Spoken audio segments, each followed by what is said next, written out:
makes me crazy. I dream about our babies, gazing them days and contagious. You're my baby. We know each other like the back of our hands. Understand, there's no mistaking. I'm taking 'cause you're my drug. So this will be our first time hearing Brother Louie. All right. And this is by Hot Chocolate. Hot chocolate. All right, here we go. Hey.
What's all this about? I love her, man. Oh, yeah? Man, let me tell you, I don't want no hunky in my family. You dig? No hunky in my family. See what I mean? This is going deep right here. Yeah, wait a minute. See what they touching on right here? Wait a minute. As far as like the racial lines. I do. Yeah, so basically it sounds like there Louie was was white. A white guy that, like, you know. Like that hot chocolate. Basically. Uh-huh. Yeah. Okay, I'll be trying to break it down where, you know, hey, don't sound exactly how it sounds, but I'll be trying to say it. Mm-hmm. That's what it was. Yeah, because Louie fell in love with a black girl, okay? Yeah.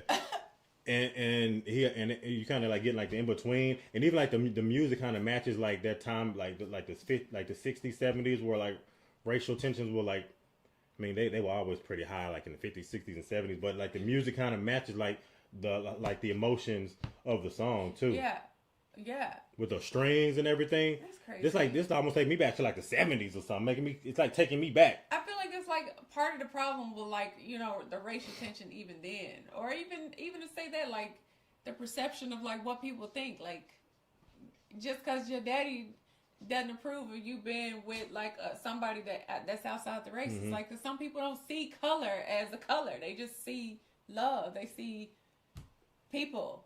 Yeah. Period. You know what I'm saying? Yeah. So anybody that like tried to go against that, like I can only see, like, you know, black people that like white people that like black people. It was just, I could just see how that could just be. Yeah, but I like how they revisited on that reality though. Yeah. You know what I mean?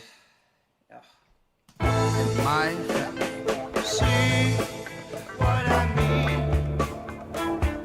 Louie really caused the scene. Ain't no difference between black or white.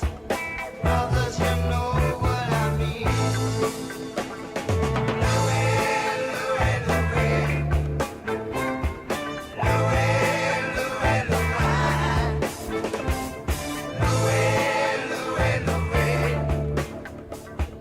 Louie, you're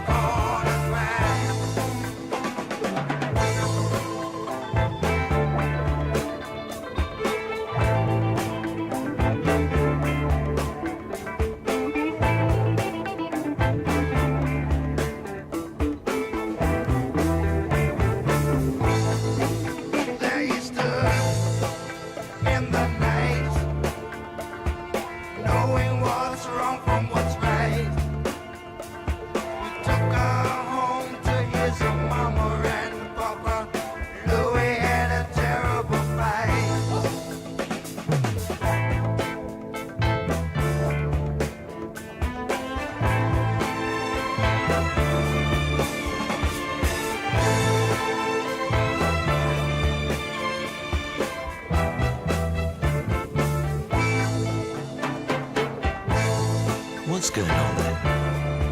Well, we're in love.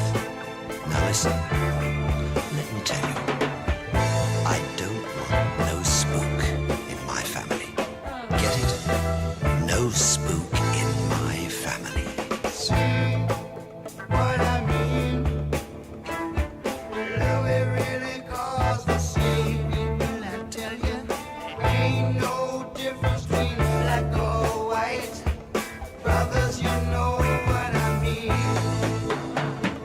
Louie, Louie, Louie. Louie, Louie, Louie.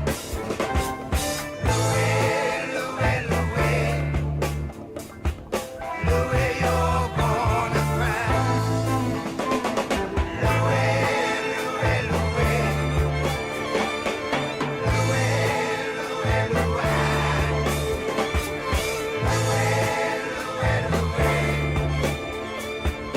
Louie, you're gonna cry.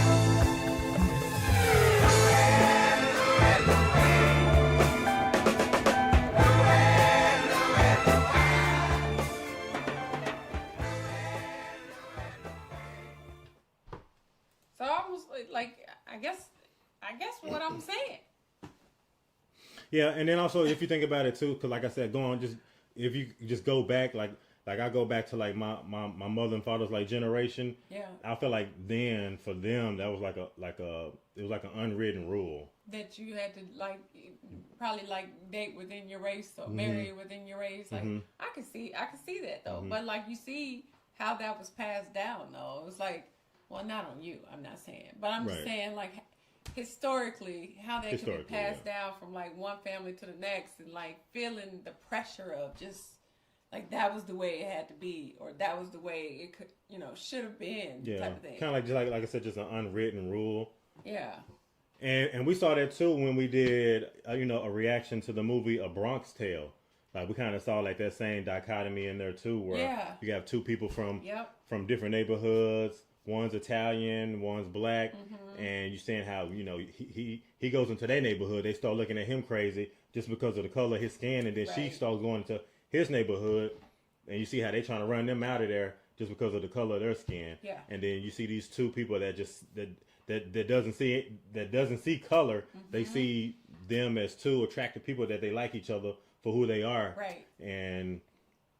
But you still see the same thing in the Bronx Tale where they were like, I can't bring her around because I can only date people that look like me, and she thought, but she was really the more adventurous one. That was like, I like Italian boys, and he was like, I like you. You know what I mean? Yeah. But they knew that they couldn't take them home. Oh no! To meet their parents. You saw how he had to go and walk where he had to go walk and take the risk that he had to take. Well, eventually, I feel like he could have brought her into his neighborhood, even though it wasn't safe. But I think the type of father he had would have accepted her. But I'm just saying, I feel like that too. The general populace wouldn't have been like, I can take you like the to friends, meet mom and daddy or, today. I mean, but you see, like that's what I'm saying. Like you see how like the friends, whether it had been the friends or the family, because he couldn't have brought her around the friends for sure. Clearly, Exactly. But maybe the family, but however that works out. But I'm just saying, you can see how that could be like something that could go on for a very long time. I just love how Hot Chocolate, how they kind of brought that real raw reality. Yeah. In the song by what they said, and really kind of putting that little conversation of them like taking them home to their parents and like what their parents were saying. Yeah. So like I said, it's like they were the new generation that's trying to do it differently, but you could tell that obviously both of their parents were still stuck in a different mindset.